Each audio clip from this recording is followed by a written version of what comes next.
Hey you guys, welcome back to my channel. Today we are gonna do the second installment in my Holbein series. I feel like I'm the only one that's super excited for this, but once again, this series is where I explore the brand Holbein. I'll be trying new art supplies from them. I haven't tried their watercolors, so I think this is gonna be a really fun little series. And just like the first one, this part of the series is made possible by Discovery Japan. Discovery Japan is an online marketplace which is specifically for Japanese products, including their art supplies, which just makes it easier for people abroad to buy their products. Thank you again to Discovery Japan for sending me these. For this video, we will finally be trying out the Holbein colored pencils again.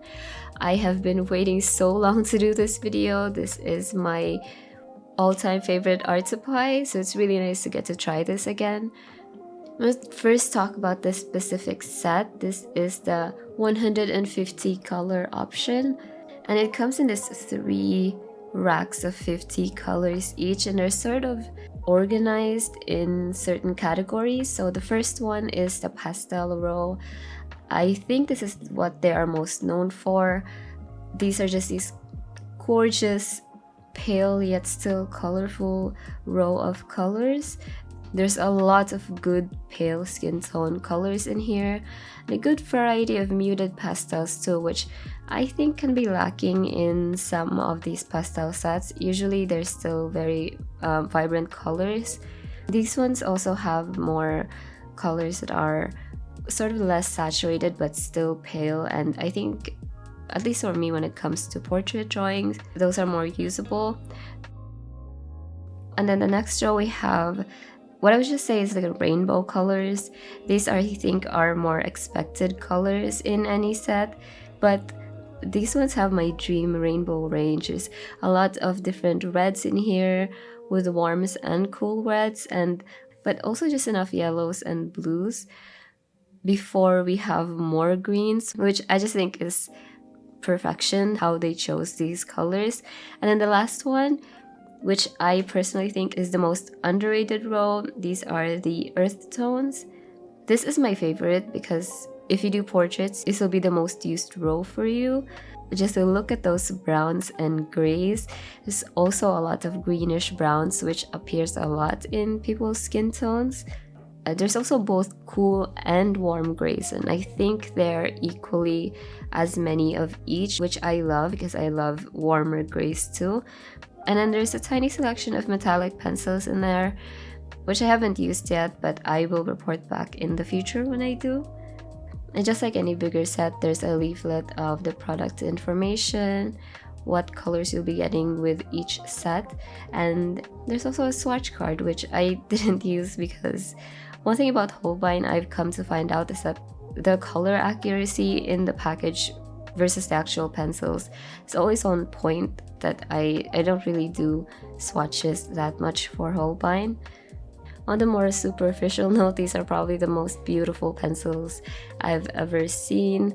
I just love how they did the labeling on this, and I don't know, I just also really love the feel of it. It doesn't feel very hollow. It's a little bit hefty but not too heavy, and I just really love how it feels in my hand.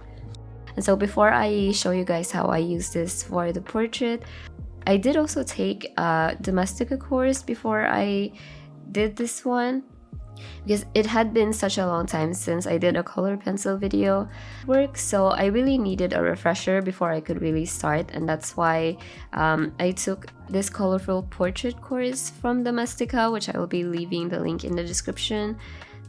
And I really just used it as a guide on how I was going to approach this portrait.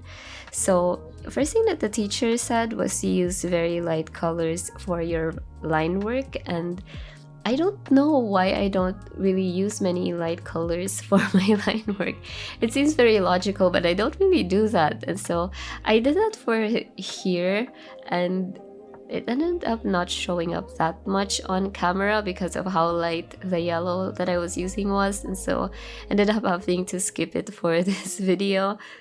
But it was really insightful to sort of think about it that way. I mean, it sounds very simple, but it really helped me keep the whole color palette clean, and I didn't have any grayishness coming from if I had used graphite for my line work when I started the coloring part. The next thing that the teacher says is to map out the shadows versus the highlights, which is something that I already expected, and so it was really nice and validating to hear that. And outside of that, it was just really nice to do this whole thing while I was taking the course, because a lot of times when I'm using these very large sets and there's this many colors, it's a bit overwhelming to choose which colors to go with. I think that the main thing that helped outside of the actual course was how well organized these colors are in the set. So when I first started, I would use a lot of the purples that are in my pastel row. So I really wanted to make sure that the very first colors I added in set the tone for the hues that I wanted to add on her face. The photo that I'm using is of Anya Taylor-Joy again from Emma, but it's a very striking sort of lighting. And before I started with the course, I was actually planning on not replicating the lighting because I thought it was going to be too hard to get, especially the transitions between the shadows and the highlights on her face. I thought I was going to get really muddy colors, and so it really helped to have a good organization of colors. So I knew right away when I first started to start with the pastels, and then as I go on up to my layers, slowly start to add in more of the neutral earth tones, in the same way that I would start with a very vibrant underpainting and then slowly stretch it out to be more natural in my paintings. That's how I approached this piece. Also, one thing that I really appreciated was the teacher always reminding us in the course to use very light strokes of your colored pencil on your paper. Because of the way I approach my drawings, I always go about them so aggressively. If you guys have seen my ballpoint pen sketches, or really any of my other sketches, I always go about them really hard, and it's the opposite approach with colored pencils. It's almost more similar to painting than drawing. So it's really nice to have that reminder as I go on to just go really slow. And also, if you use very hard lines when you start out, then it's going to be harder to layer your pencils, especially if you're thinking of layering a lot of colors on top of each other. So it was just so cool to have that guide as I went on. When I was choosing my colors, I think I was really influenced by how the teacher was drawing her portrait, and that got me curious about whether this drawing really looks so outside of my quote-unquote art style, because I look at the teacher's drawings, and I will show it on the screen, they kind of look like the drawing that I ended up with, and I'm curious to think if you guys still think that this drawing looks like mine, or if I was influenced too much by the course. I don't think it'd be bad either way. I'm just curious what you guys think. But while I was choosing these colors, because I knew how easy it is for colors to desaturate if you're using a mix of the primary colors, I really made sure that the shadows weren't touching the highlights. When I'm rendering one part, that I'm not stepping onto the other. So when I'm adding in my layers for the shadows on her face, that I'm not jumping into the highlighted parts, so I don't accidentally use the same colors for that. In my paintings, sometimes I would use the same colors on the shadows and then add them to the highlights so it would look more cohesive. But for this, I really wanted that separation between that bright beam of highlight on her forehead versus the darker shadow on the lower side of her face. So I really just wanted to isolate those colors that I was using.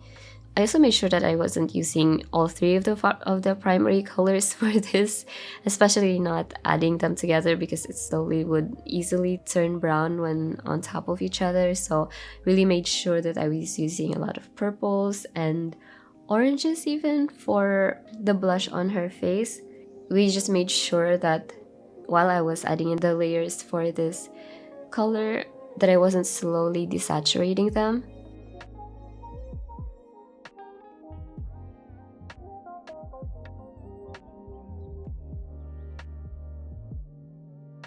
And the best thing about having this big of a set to work with is that I could really manipulate the colors that I was using in order to have them look a certain way. Also just playing around with color theory, making these colors look different than how they normally would by themselves versus where I put them in the portrait. Like how I wanted to convey the warmth of her hair. Instead of adding more and more yellows on top of each other, I would also add in greens to sort of offset the yellows that were underneath and to make the colors of her hair look more dimensional. So also another thing is, as I would go darker in value, I would make sure to still use very saturated and bright colors. Like for some of the line work on her hair, there would be a little bit of an orange thrown in there, and then make sure that I would break up the brighter colors by using some very neutral gray on some areas too. So since this is a very bright portrait, I really felt like it needed some gray coloring in there to make those areas stand out more. So that's really just how I approached this drawing. Basically just made sure to use very light strokes on my paper so I can keep on adjusting my colors and add them up into each other without getting things muddy. And also just made sure not to sharpen my pencil until I absolutely had to. And that's why you see throughout most of this video, the drawing will still look very light. And then the very last 15 minutes, I think, of the process is where it finally felt like I could finish it. So, quick review on the actual pencils. First, they are so pigmented and buttery soft that in order for the pencils to really show up on top of each other, I had to use very light strokes or they would cover the colors underneath very easily. You can really start to see how punchy these colors are when I start to put on the brightest colors and how they look like they're just popping out of the paper.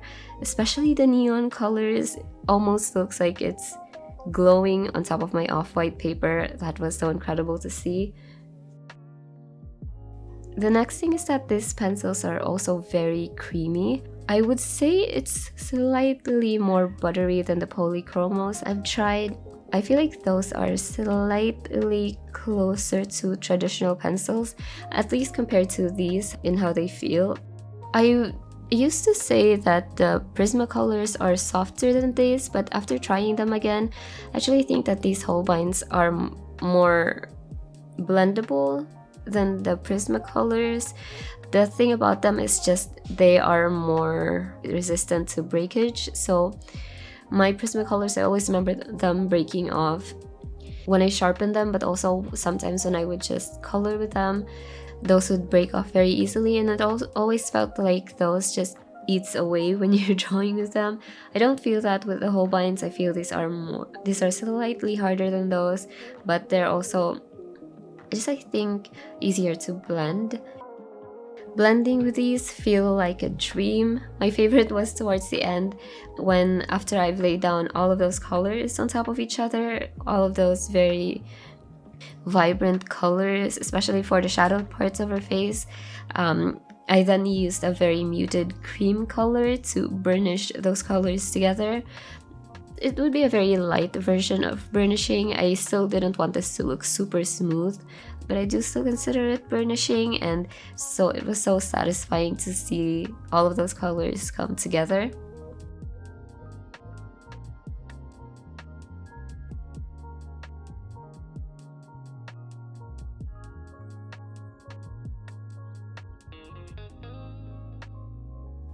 the biggest thing about them is that these can be very, very expensive. And I would say if you don't have colored pencils as a main medium, to skip the whole set and just get the pastel colors, because they do have that in a separate set that you can get. Those are the colors that I think are more iconic and special to the brand. So if you're not gonna get the whole thing, I would suggest just get the pastels and maybe get the smallest set of the basic colors that you can. But if colored pencils is your main medium, and if you just want to treat yourself, especially for Christmas, check out Discovery Japan. I will leave the link in the description. Also, if you're interested in the course that I was taking, that's in the description as well.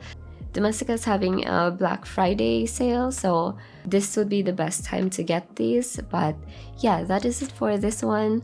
Thank you guys for watching, and I will be seeing you guys again soon.